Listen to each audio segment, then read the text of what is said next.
National Public Radio is in hot water because its new CEO, Katherine Maher, is a raging progressive. This is a scandal because NPR is a taxpayer-funded institution.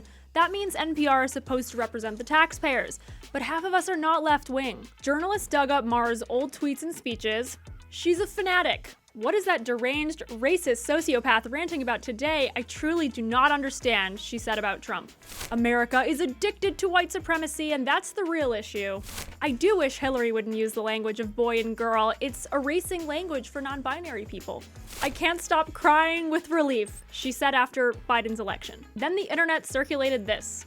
The number one challenge here that we see and is, of course, the First Amendment in the United States is a fairly robust protection of rights. You're dragging the First Amendment? You're tweeting your stream of consciousness. Tweet, tweet, tweet, tweet. Then she goes full-blown Big Brother. Seeking the truth and seeking to convince others of the truth might not be the right place to start.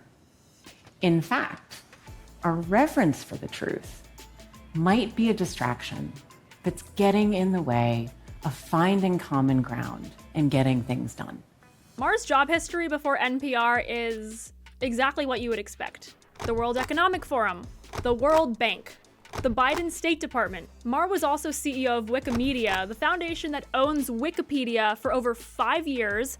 She had a problem with the free and open mission of Wikipedia because apparently it empowered white people. The ways in which we ascribe notability often really comes from sort of this white male westernized construct around who matters in societies and who is elevated in whose voices. In 2021, she talked to Trevor Noah about her radical plan to overhaul history on Wikipedia. Fact of the matter is that most written knowledge today has been written by white, colonial, European, North American men.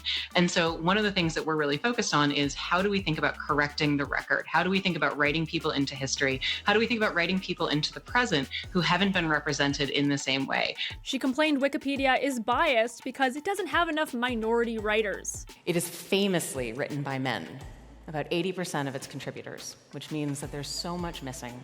We get it. You hate white men. It's not just that women and other non-binary and non-gender conforming individuals are missing from who writes Wikipedia. It also means that they're missing from the history and the experience of how society has been shaped and formed. So Maher controlled what information we saw on Wikipedia. Now she's doing the same thing with NPR. But at NPR, the rot runs way deeper than her. Uri Berliner, now former editor at NPR, recently resigned. Last week, the whistleblower published a scathing piece in the Free Press exposing NPR for being a leftist cesspool. After airing NPR's dirty laundry, Berliner mentioned Maher, inspiring many journalists to look into her background. She had never worked in news before, for starters. Cue Chris Rufo, whose latest feat was exposing former Harvard president Claudine Gay for plagiarism. He unearthed all her crazy tweets for the world to see. When Berliner started at NPR 25 years ago, it was a much more intellectually diverse place. But then... I think that's evolved over the years into a much narrower kind of niche thinking, a group think that's really clustered around very selective progressive views that don't allow enough air, enough spaciousness to consider all kinds of perspectives. NPR was always liberal, but he says it really went off the rails during the Trump years. NPR started selecting topics purely for political reasons.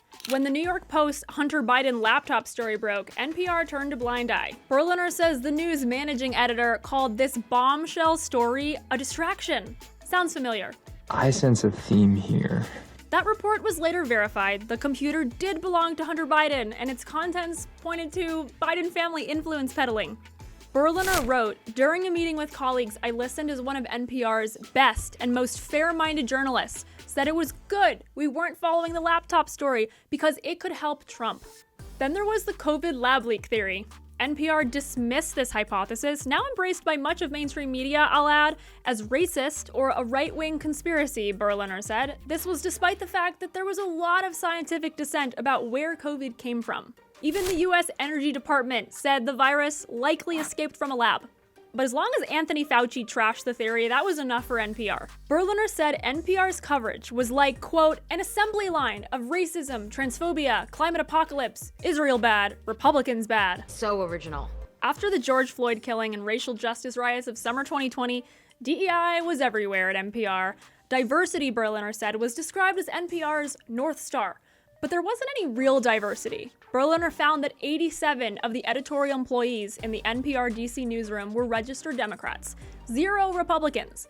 So it's really no wonder Elon Musk labeled NPR state-affiliated media on X. Maher's not an appropriate fit for CEO, nor is she qualified to be. But even if she's removed, NPR still has woke staff. Sure, NPR can be a left-wing propaganda machine pretending to be a real news outlet, but it cannot do this with taxpayer money.